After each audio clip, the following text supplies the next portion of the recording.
ఇక డీటెయిల్స్ చూస్తే ఢిల్లీ హైకోర్టులో కేజ్రీవాల్ కు షాక్ తగిలింది. కేజ్రీవాల్ బెయిల్ పై స్టే కొనసాగుతుందని హైకోర్టు స్పష్టం చేసింది. ట్రయల్ కోర్టు రికార్డులు పరిశీలించకుండా బెయిల్ మంజూరు చేసిందని ఢిల్లీ హైకోర్టు ఆక్షేపించింది.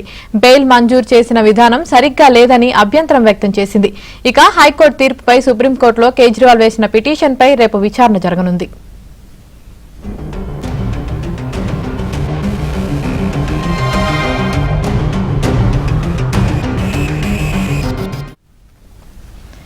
ఢిల్లీ హైకోర్టులో కేజ్రీవాల్ కు షాక్ తగిలింది. కేజ్రీవాల్ బెయిల్ పై స్టే కొనసాగుతుందని హైకోర్టు స్పష్టం చేసింది.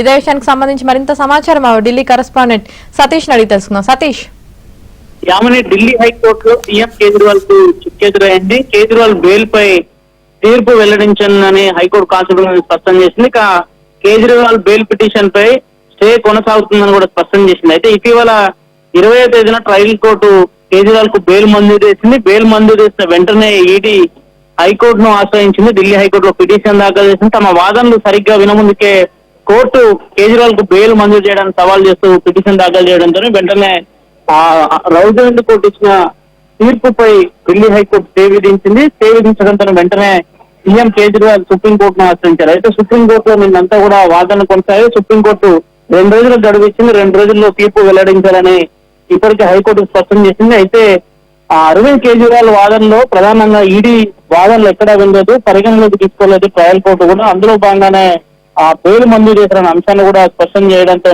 రేపు సుప్రీంకోర్టులో కేజ్రీవాల్ పిటిషన్ పైన మరోసారి విచారణ జరుగుతుంది. అయితే సుప్రీంకోర్టులో కేజ్రీవాల్ కు రేపు న్యాయం జరుగుతుందా లేదంటే అక్కడ కూడా ఎలాంటి పరిణామాలు జరుగుతాయని కూడా రేపు స్పష్టత వచ్చే అవకాశం. ప్రస్తుతానికి అయితే ఇక కేజ్రీవాల్ తిహార్ జైల్లోనే ఉండబోతున్నారు. Yamini. Right, thank you Satish.